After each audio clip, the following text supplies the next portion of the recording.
Hi guys, welcome to our fifth hangout this evening. We've got the super cool Julian Freeman, and in his own words, he's a 50-something entrepreneur on his road trip through life, and ain't it an unfolding experience? I do like the sound of that. I don't really know what it means, but it sounds interesting. So we can't wait to hear about all of that, can we, Debs? No, very excited. So welcome, and unless you want to say anything else, Debs, we want to ask Julian if he doesn't mind talking about how he came across the principles and what they mean to him, and for him to explain them in his own words this evening. No, so go for it. Go straight for it, Julian. Go for it.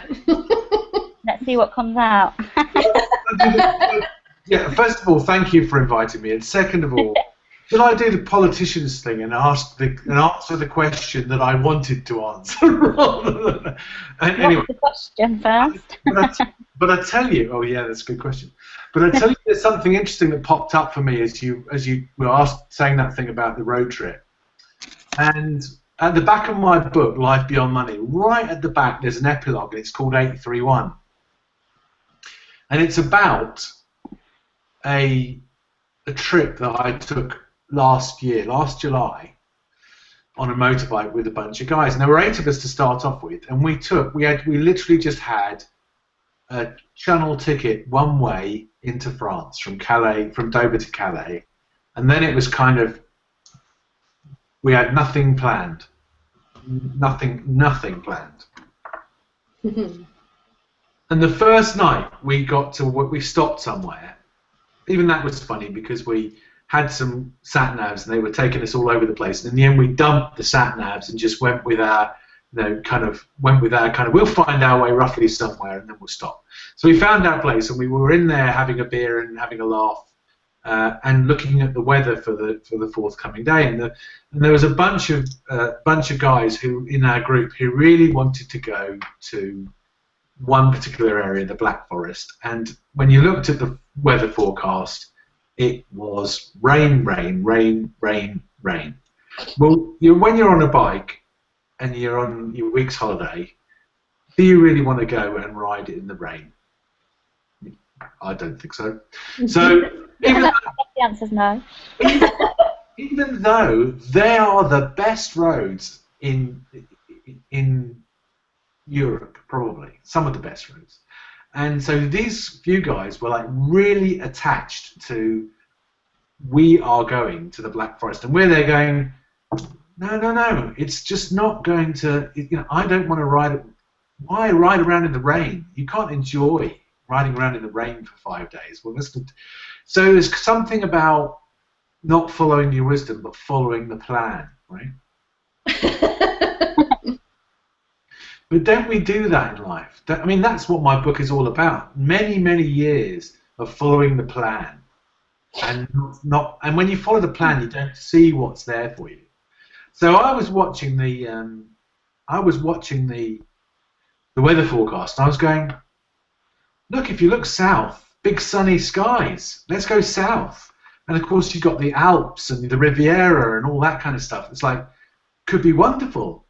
And they're all going, is it as good as if we went to the Black Forest? And I'm like, I don't know, but at least it's going to be dry and sunny. And then what happened? And this is something about wisdom strikes, right?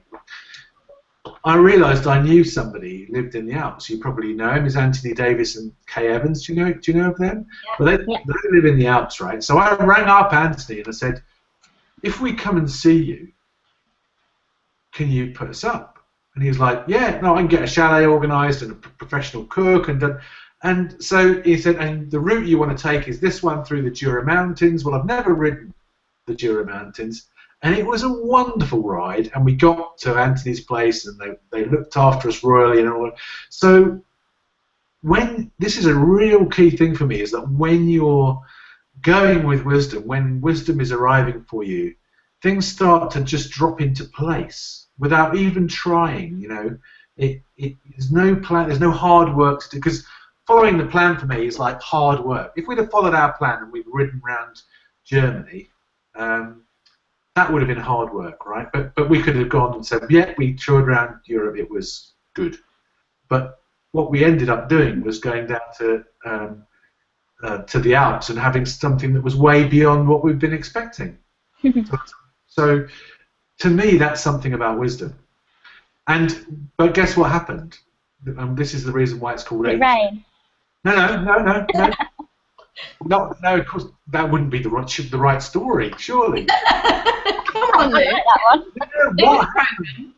What happened was, 8 people, out of the 8 people, only 3 people wanted to follow wisdom. And the rest of them were like, plan. Stick with the plan. And the 3 of us, they came with us a little bit of the way, but then they were like, no, can't be doing with this, just going with the flow any longer. We're gonna, get back into the plan, start controlling this holiday, And the 2 guys that came, I was like, no, I'm going south. I'm just on this journey now. And the two guys came with me because they were like, yeah, we got the whole week. What the hell? Let's just do it.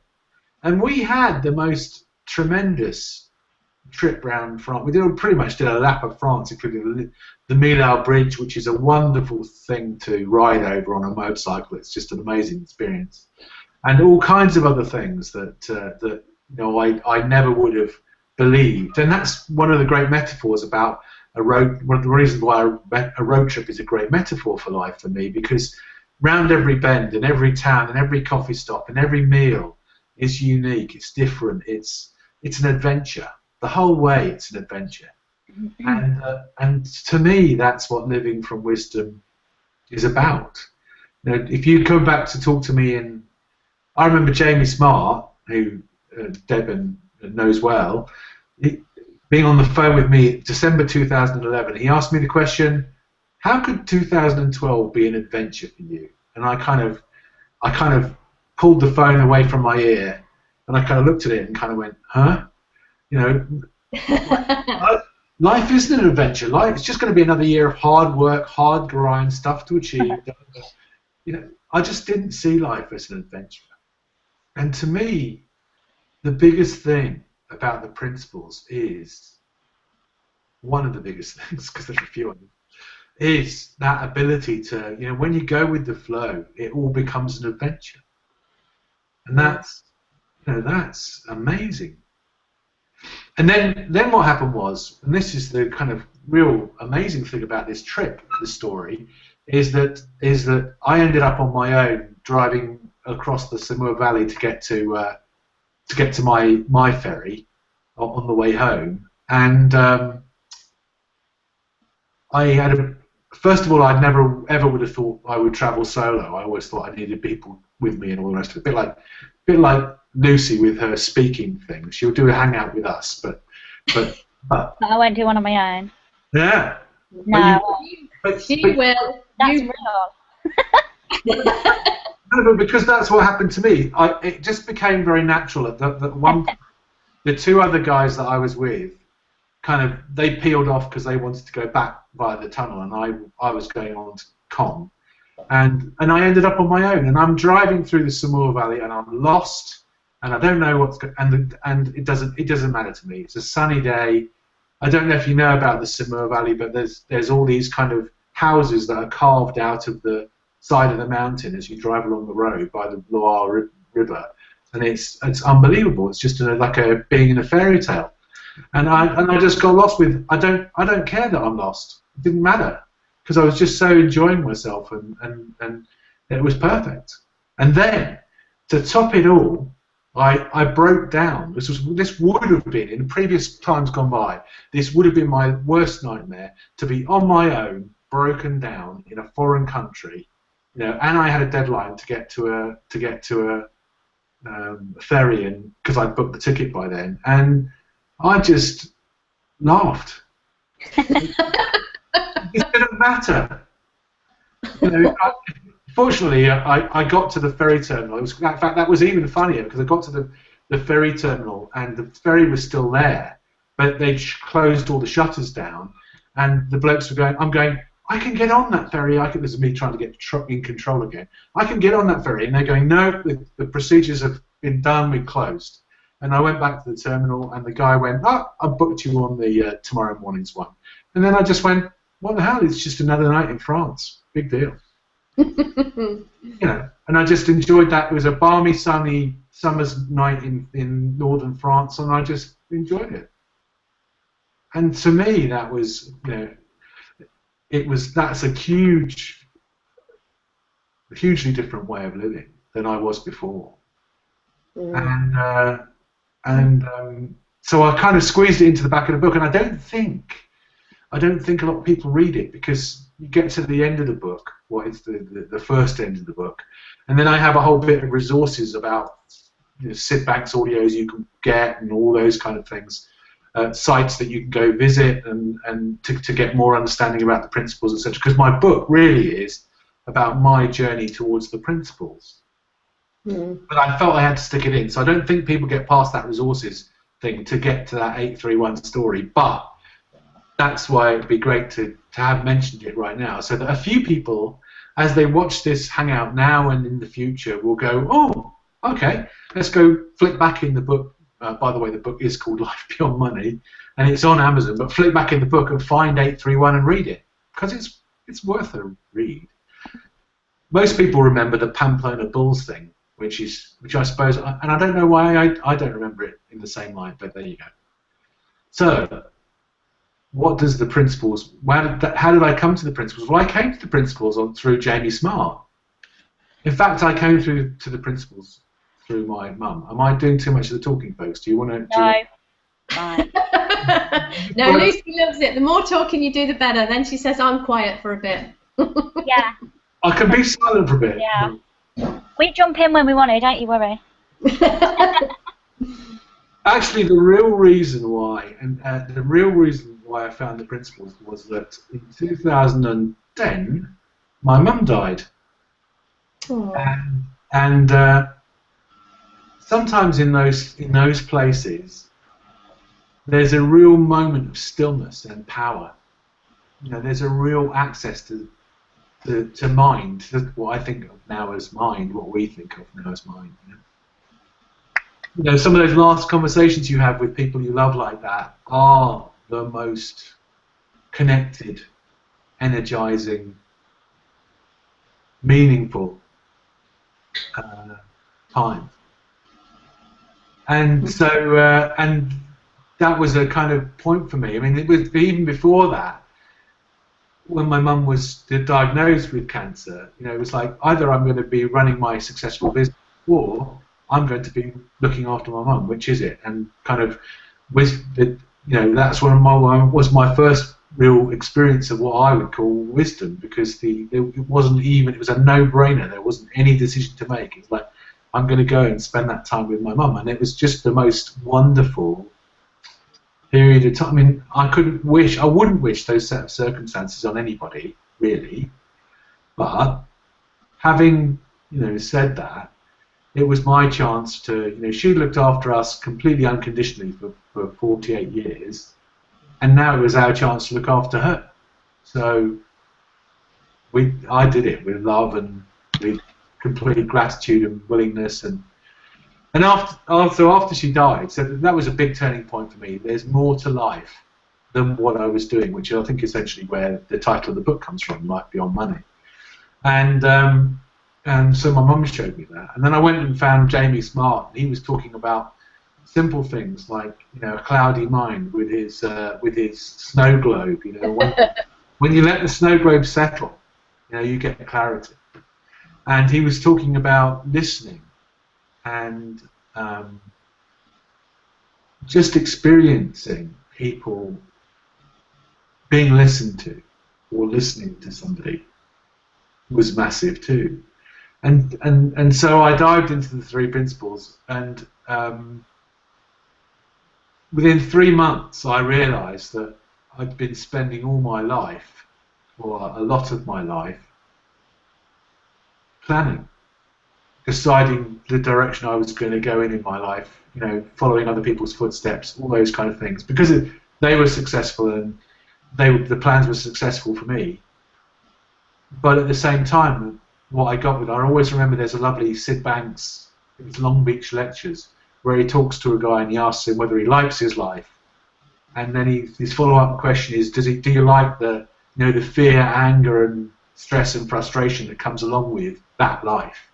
And that was my big thing, was when I looked at it a few months into that Jamie Smart experience. I've been following not the most, far from it, the most natural route for me in my life. So, wisdom guides you, and lots of people don't listen to it, and I don't know why. Everybody has that alarm bell in their head that called feelings. When you get into a certain situation and there's this clanging going off in the back of your head, going, warning, warning, and you're going, no, this is just a bit of stress. I'll just manage it. This is just a bit of anxious. I'll be fine. Rather than kind of going, okay, and this is in the book. It's very simply put, it's like a game of hot or cold. Kids have that game where you play something around the room, and then they come in, and then they come in, and they start wandering around. You go, you're getting hotter, and they're getting excited, and then you're getting colder, you're frigid, and then they go in the other direction. Well, that's what feelings do. It's exactly like that. It's your own built-in guidance system, and this is part of my thing about misunderstandings. We as humans, why do we not listen to it? Why do we not? I don't know. I think we know better. But then what happens, and this is probably getting maybe a bit woo-woo, but if you know what that means. But I think... Like woo-woo. Oh, good. I used to be very resistant to woo-woo, but since my mum's death, I see more of it, more and more. So, but if you don't listen to your feelings, then and wisdom is sending you all this wonderful stress, that then becomes stronger, and you get physical symptoms that go along with that, like panic attacks and stuff like that. and it's the universe going, you're not listening to me. You need to be going in the other direction. And then we as humans, no, I just get these panic attacks. I'll go and see somebody, and he'll diagnose me, label me, give me something, and I'm being very facetious now. This is just the way I see it in this moment, okay? But so no lawsuits. But I think if you go the step beyond that, I think that's where things like cancer comes from. I think people that just stay with it. I met a lady the other week. I filmed her she was diagnosed with breast cancer, and she didn't go with chemo or radiotherapy or any of that stuff. She followed her wisdom, essentially. She trusted her own guidance system. And part of that, she had this lovely term. She said, the thing I changed was my killer lifestyle. And I thought that was an amazing, and that's what a lot of people do. They live a killer lifestyle, unwittingly. And wisdom, your feelings, connection with your thinking, is there. It's your guidance system. It's guiding you to the place that's the easiest, the most natural. It's beautiful. Now, if I go back to my 831 story, when you follow your guidance system, when you go with the flow, then it's amazing what shows up for you. Because that was my biggest thing. If you read through my book, you'll see that I let go a bit, and then I control life, and then I let go a bit, and I've always got this battle between committing to living in a new way, and the old way, which I know delivers results but has its price. And I think a lot of people have that. So, and all I get now, I suppose sometimes I get now a bit of kind of bewilderment, like if I go with the flow, how can this possibly be working? But it is. So I'm doing better, but I still got some personal thinking that can it's like candy floss, You put the stick in the machine, and this candy floss gets attached to it. Suddenly it becomes a big ball of things. I love that. cool. Candy floss thinking, yeah. Until you realise that it's made of not much. It's made of just spun sugar, and you can just wipe it. You can just a wipe load it. of rubbish. Yeah, absolutely. And that's the stupid thing. That's another part of the misunderstanding, is that we think that the candy floss is so real. I know, and it's just rubbish. It's just sweet nothing. Sometimes not so sweet, but yeah. Nice. That's a nice comment. I love that comment. And that's kind of interesting, because that brings me right back to where we were talking. I was talking with Debbie just before we started this about relationships, and in the last week, I've been in a real roller coaster of a week. I mean, I've had some people with serious candy floss thinking. Serious candy floss thinking. I mean, it's like they. I don't know. I'm now going to cross this with another. You know those things where, in those old slapstick comedy things, where they put too much ingredients in the machine and it all overflows and goes everywhere. Yeah. Well, it's like they put too much ingredients in their candy floss machine, and their stick is now got huge, the biggest ball of candy floss you've ever seen in your life. And they think, part of that candy floss is they think it's me that's causing it. and even when they know that they're the person that's putting the stick in the machine, they still think it's me. And then, this is another part of the misunderstanding, the stupid thing about it is I start to think it's me. And then I've got my stick and I'm whacking it in my candy floss machine, and it's getting bigger and bigger. Oh. The good news is that a year ago... The good news is I don't like candy floss, which is great. Fantastic. But the good news is that a year ago I would have got into this and gone, this is a really serious situation. I would have been very, very depressed now. Because it's not just one of these things going on. There are about 3 of them at the moment. But I can see it. I've got my consciousness is a bit higher generally, and I can see it as thinking. I can see the innocence with which people have put their... Because everybody likes candy floss, right? Everybody would love to make one of these things. But then they don't realise that what the beast is that they're creating. So, and that it's not actually good for them. All this sugar is not good for you. So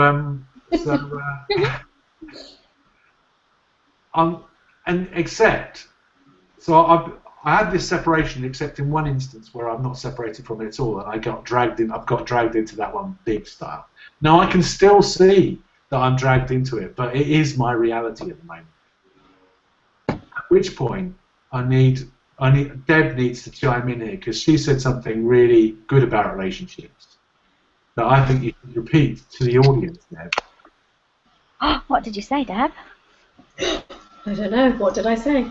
I said I heard Aaron Turner say this a long time ago, and it was one that intrigued me for a while, and I kept going back and looking at, but it's really, really changed a lot of my relationships, and that is the only thing you are ever in a relationship with is your own thinking. There are not 2 people or however many family members or however many people you think there are. There is only ever you in any relationship. There's you, mind, thought and consciousness, and your understanding of that in any relationship.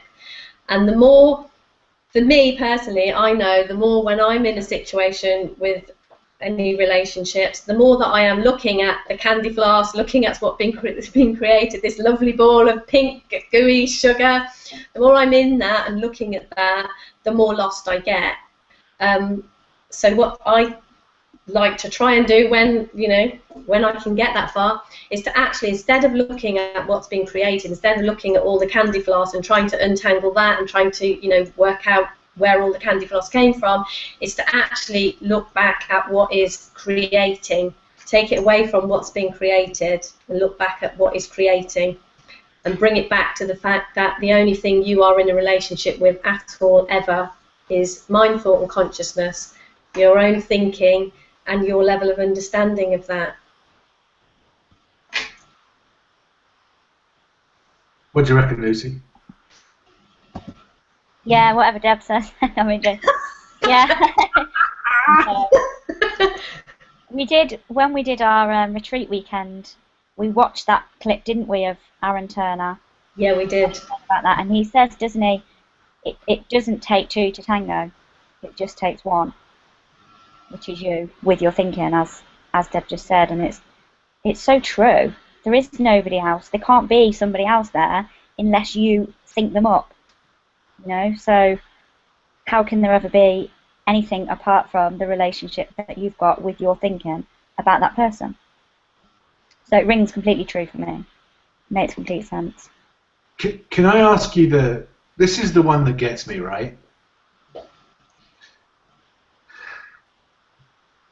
There always seems to be some circumstances that you think are facts, or somebody else thinks are facts. Yeah. This is what happened. It is undeniable. It is immutable. This is what happened. You did this. You did that. And that, to me, is where people go.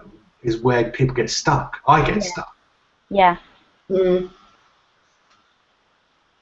So, what is the question? Are there circumstances? What specifically is? What's the question then?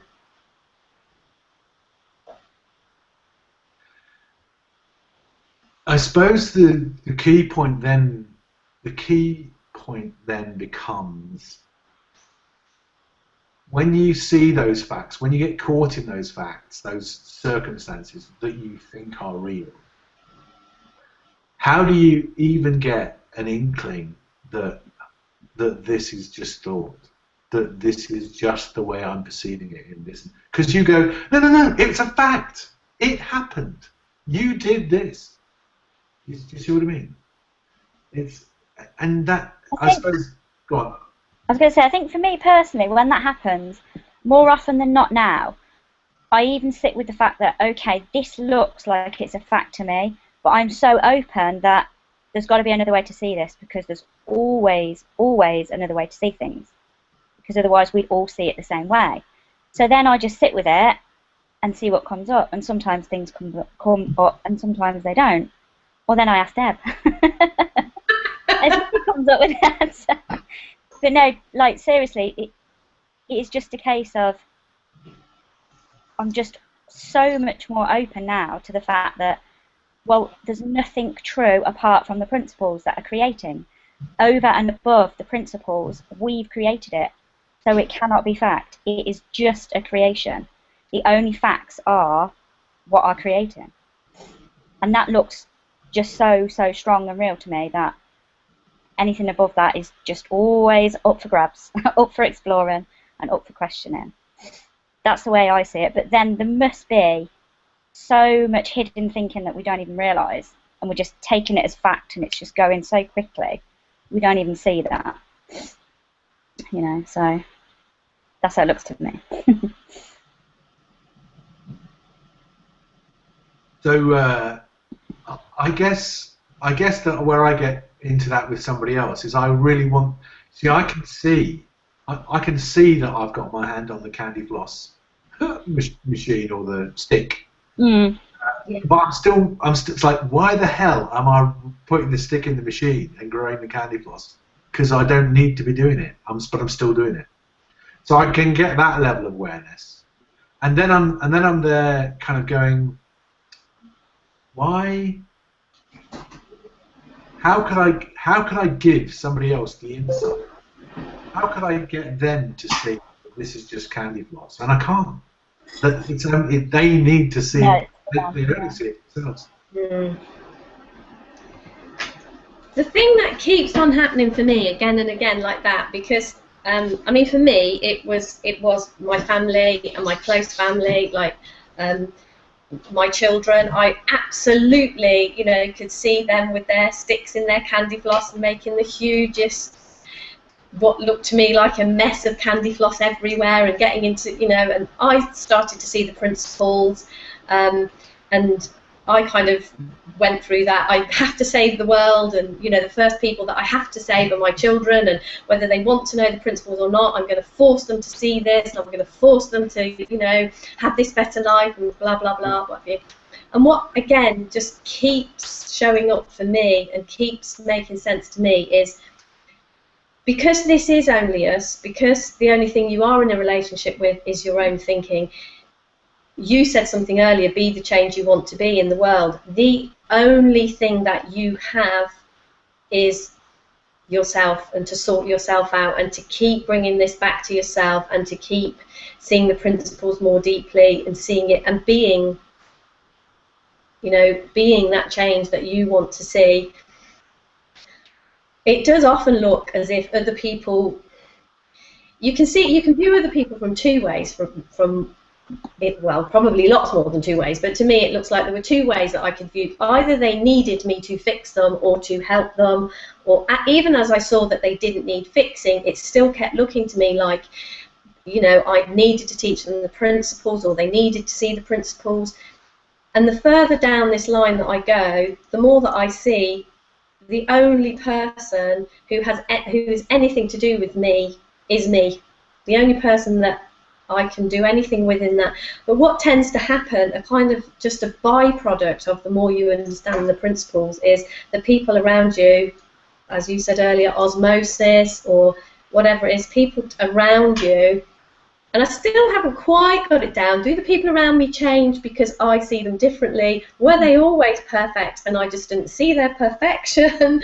Or do they change as well? Have they become perfect since I saw the principles? And the answer is I really, really don't know. But it definitely seems to be what happens. The more that I just continue to keep looking in the direction of what is creating, not what's being created, and bringing it back to myself.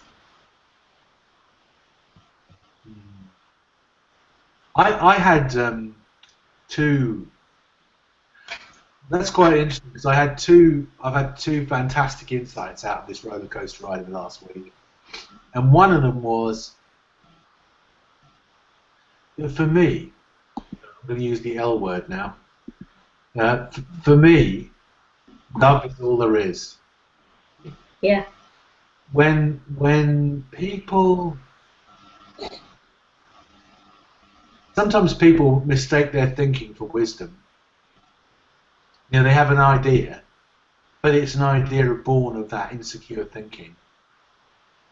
And for me, the way I tell now, more than anything else, is if there's some love and some compassion built in to that thought, that idea, then it's more than likely to be right. Or even if it's not right, it's the way that seems like the right way to go. I mean, maybe there is no such thing as right. It's the way that seems like the next step to take. And so in one of those instances, somebody was in there thinking, they got into real critical mode with me, and I just had this insight to write back to them and go, look, this is who I am, this is where I'm at, this is all I'm trying to do. If I'm not perfect, you know, I know I'm not perfect, but I'm just being me, and you know, I've just laid it on the line. This is all I've got. This is who I am, and that felt good. And actually, then the person on the other end responded really positively to that. They were kind of like, "Great, what you're doing is wrong. I've still got my thinking, but I kind of like appreciate that. I appreciate where you're coming from," and then this thing started to move in a more positive direction. So that's really big for me. And even in my family situation, you know, you were talking about that my family's had a lot of resistance to what I'm doing, because actually the change in me has been massive. You know, there's lots of kind of get back in your box. You know, we knew who you were. We knew who you were before, and you're not being that person anymore. But it is starting to have a kind of impact, and I am showing up differently. So back to your thing about, you know, do they know, or is it me, or is it just the way I'm seeing it? I don't think it matters. No, me neither. It's all perfect. It's all perfect. And the second thing, the second really big insight that I had was the one that you touched on with your your Aaron's Turner story, which is I was just videoing Dick and Bettinger the last 2 days. I've been privileged to spend the last 2 days with Dick and Bettinger in Manchester. Oh. Brilliant man, and he talked about once something has taken form, you know, it's been created, you can't do anything with it. You can't change it. It exists. But what you can do something about is what is yet to be, you know, created. You can have that new thought. You can have that fresh thinking. So what I suppose the place I'm coming from with another one of these situations I'm dealing with is kind of the thing that you mentioned again, Debbie, which was let's not stop looking at the candy floss and trying to figure that out. Let's just take our hands off the sticky mess and see what else is there for us. Because if I go back to my 831 story from the start of this conversation, when you offer yourself up to the unknown, when you allow yourself to be guided by that love, by that wisdom, then I don't know any other way to say it. This beautiful stuff happens. Mm. And quite often, in fact, this is my overwhelming sense, this is another angle of the misunderstanding, which must mean it's the next book I'm going to write. But is that our thinking, our conditioned thinking, our habitual thinking is like a set of chains. It stops us from allowing ourselves to listen to that love, to listen to that wisdom, and to take that step in the most natural direction for us. And we think we have to do something else. And that's why I think the Sid Banks thing about point yourself in the right direction and do nothing is really, really important, because when you are open in the right way, it all comes flowing to you, through you, and all you have to do is listen to it and go with it. Mm. I'm feeling quite emotional now. It has been that kind of a week. We always get into it when we start listening. I know me and Lucy, we get on these calls and we kind of we're a little bit of a pair of us mad as a box of frogs, I think. Then we get on these calls and we kind of start to calm down and listen. And it is, you just get into a really beautiful feeling with it. And listening to you talk then, it was just, I was watching Lucy on the monitor as well, and I thought, oh yeah. Floating away. Floating away to my happy place. It's funny, I'm not floating away. I suppose the place I'm in, I still can see a lot of turbulent thinking that's in me right now. But at the same time, I suppose what's making me emotional is that I have that sense of wisdom, that it's always there. Mm. Even when you don't think it's working for you. Yeah. It's working for you. And when you're in that place, you can't get it wrong. I mean, I could see in all of these situations that I could get it horribly wrong. I don't even know what wrong is. May not thinking. But I know that wisdom is there, and that fundamentally gives me that trust But faith. Now I'm getting really woo-woo. But that faith gives me that level of consciousness that allows me to go, the world is not falling down around my ears. You know? Mm. And it will all work out perfectly. And at least one of these situations is heading in a really good direction that I could never have thought it would come out of that initial, candy floss moment. The two others, one of them's the jury's out, one of them's still in. No, quick, spin more candy floss. It needs to be more. And I don't know, and I'm going. I'm almost trying every which way to, and I must stop trying. I must stop trying. That's I know it. I know it. But I keep on putting my hand back on the bloody stick. And then going, no, Julian, what are you doing? What are you doing? Do I still qualify as super cool or super chill? Yeah.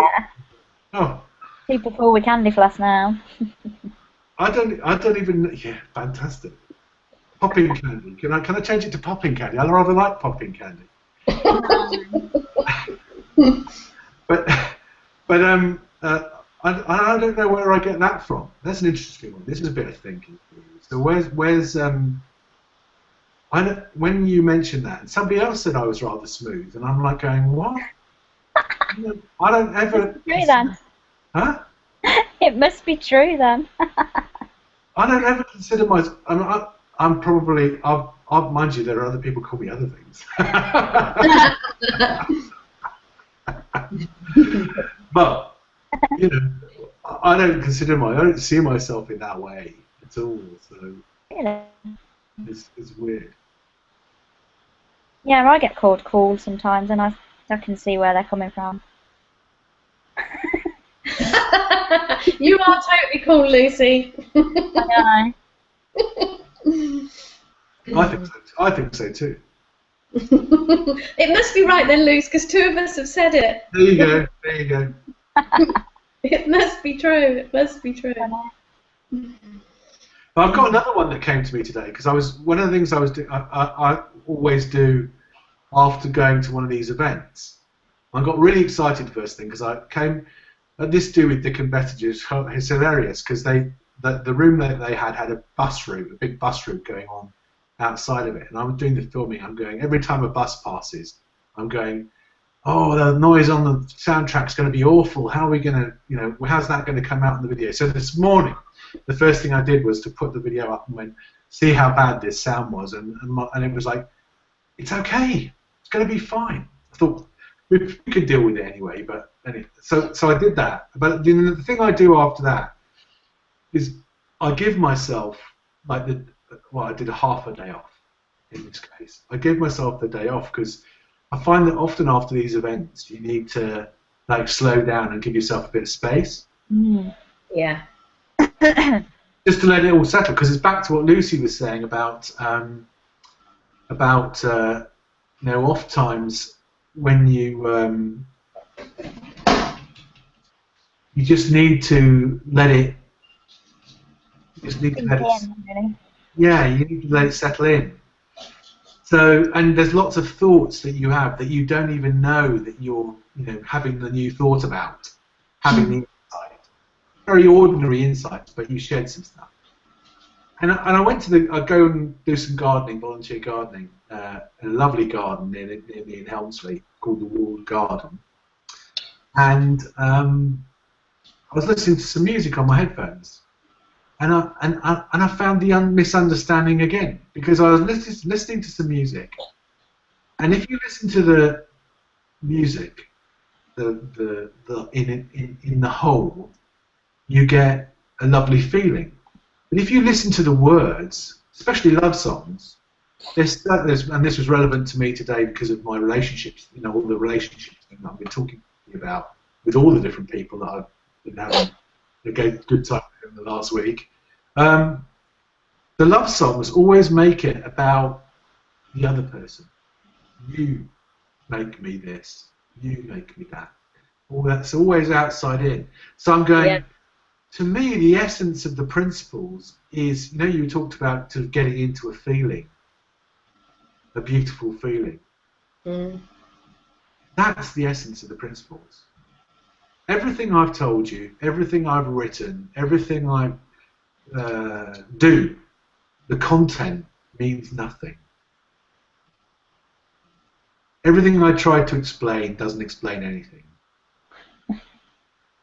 It's just the feeling. It's just us experiencing wisdom, experiencing life, experiencing, I think Elsie Spittle calls it home, going inside. Sid Banks would call it going inside. That's really where it's at. And you do that with music, but then with, and that's why lots of people say it's like listening to music, to this stuff like you're listening to music. But when you listen to the words of the music, it's quite often pointing in the wrong direction. And I noticed that today, and I thought, isn't that amazing? That we could be so directed in the right direction and the wrong direction all at the same time. See, that's why you're super cool.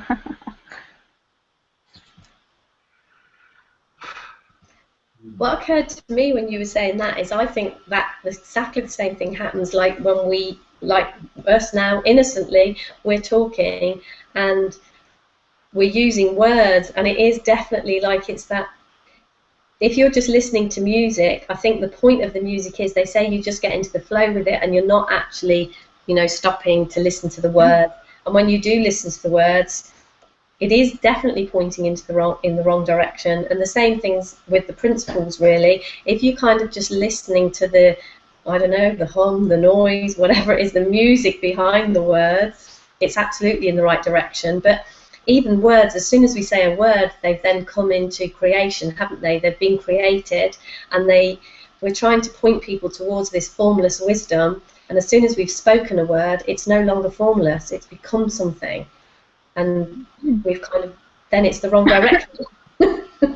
So it's almost the same thing. And I know maybe when you were just saying that, it really occurred to me then that is, when people who talk about the principles are saying, don't listen to my words, listen to what's behind your words. It's that feeling that is behind them. It's not anything to do with the words, is it? Like you say, nothing we've said this afternoon needs to make any sense at all. It's definitely all about the feeling.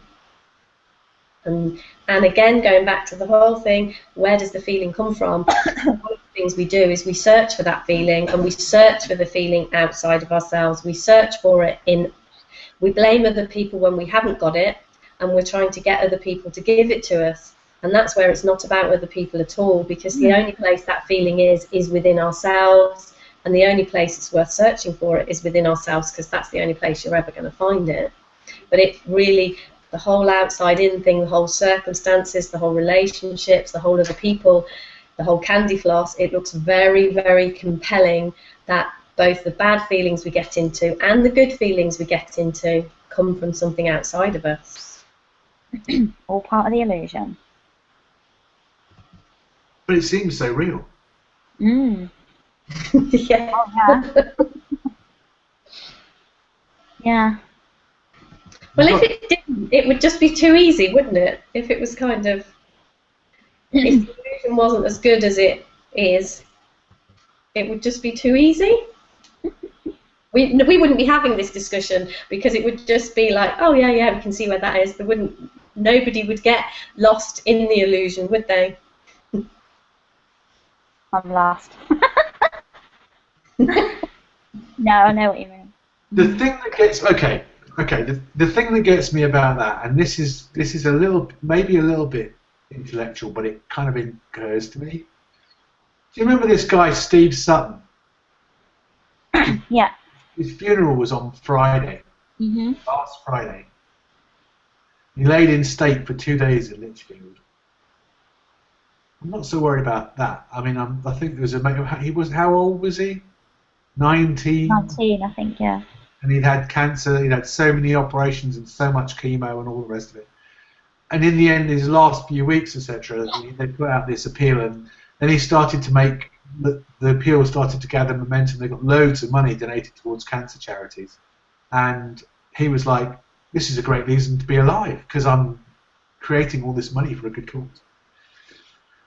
But it's I'm coming back to death again. Have you ever read Michael Singer, An Untethered Soul? Yes. What an amazing book. Yeah. He's got a chapter in that called "Death is Your Friend," I think it's called. And people like Steve Sutton dying, their death is just as important as their life. Mm. And it gives you that, as somebody I was talking to said, it gives you that kick up the pants. It gives you that one life, live it message. It gives you that, why are we Marianne Williamson? Why are we playing small? and when we're not living from our wisdom, when we're trying to play it safe and be cautious and stay within the confines of what we know, are we letting the clock tick? Aren't we missing out? Isn't there so much more there for us that we could be taking advantage of? Mm. Now I know I could, if I follow that argument, I could go, well, the first 48 years of your life were a complete rubbish. That was a complete waste of time. And in some senses, that might be true. I remember when I was 50, and it was my 50th birthday, I put up a thing on Facebook, which was a picture of my favourite cricketer, Clive Lloyd, such a debonair, honourable gentleman, comes from the West Indies, one of my favourite places. And there's a thing about when you're in cricket, when you get to 50, the first up to 50, you're trying to kind of stay in as much as anything else. You've got to, but after 50, guys like Clive Lloyd, that was his time to play his shots. That was his time to get on and be a bit flamboyant and really express himself. And I think that's the same for me. I got to 50, I found the 48, I found the principles. And now my feeling is, play your shots. As Steve Sutton says to me, play your shots. I don't really care whether I've got... And the other thing, the bad thing, I suppose, about playing your shots is you could be out at any time. You could swing massively and the ball will go behind you and hit the stumps and you'll be out. But for me, it doesn't matter. The one thing my mum's death showed me really clearly, I mean, lots of people kind of worried for me because I didn't grieve about her, because I never felt she went. I mean, I can't pick up the phone and talk to her, but I know she's still here. I know she's still with me. I know what she would say in any situation that I get myself into. I know she's still supporting me like she did for the first 48 years of my life. So, death is your friend. It doesn't bother me. If I were out in the next 2 years, it doesn't bother me. What bothers me is the thought of that I won't have played if I haven't played my shots and I'm out. I mean, that's what the Michael Singer thing says. He talks about, if death came along and said you've got 24 hours, most people would turn around and go, that's not long enough, I need more time. To which death would say, but you've had all those years. What were you doing?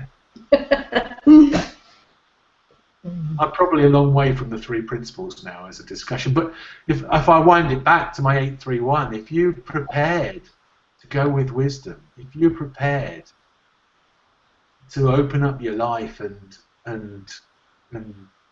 go with possibility, where could that take you?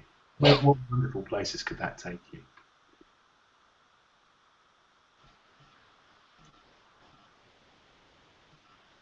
Now Lucy's got to do a hangout. No. Come on. I feel like I've said enough. I feel like I've said too much. What do you think? You said just the right amount. Did I answer your question, Lucy? What was the question? Something about my journey to the principles and something like Yeah. I think so. Yeah, you did. cool. I thought that was a lovely discussion. I thoroughly enjoyed it, as always. Super cool, Julian. Just being me. Just naive, insensitive, brusque, charming, smooth, stupid, clever, whatever you think it is. Just being me. Well, I don't know about you, Lucy, but yeah, I think that answered the question beautifully. I think that was a lovely discussion. You've mentioned your book. We will put your book, the information about your book, up on our website underneath the recording for this Hangout, and a link. You have got a website, yes, I know that. Yeah, so we'll put a link to your website, a link to that underneath this on our website. So, have you got anything to add, Lucy? Thank you so much, super cool, Julian. Wonderful to hang out with you. It was my pleasure, and I'd like to thank you for inviting me to do this, because normally I'm on the other end of the Hangout, and it doesn't normally stop me from saying anything, but it's just really been nice not to do any of the driving and just to be able to speak my piece. So thank you for giving me that space, and thank you for listening to me so beautifully, both of you. It's been lovely. I absolutely love losing myself listening to people just when they're talking about their journey and their principles journey. I just think there's an awful lot. Sorry, Luz? It's so relaxing. It is, yeah. I think it's a very good way to bring you back to yourself, just listening to people. That's certainly what happens when I do it. So thank you very, very much, Julian. And thank you, Lucy. And one of these days when I'm not here, she will do the Hangout live on her own. You watch. Just keep watching. Who knows what could happen? Who knows? She's completely open. She said so. Right, so thank you very much. Thank you, Lucy. Thank you, Julian. Thank you, everybody, for listening. Yeah. And we'll be doing it all again another day. Hopefully.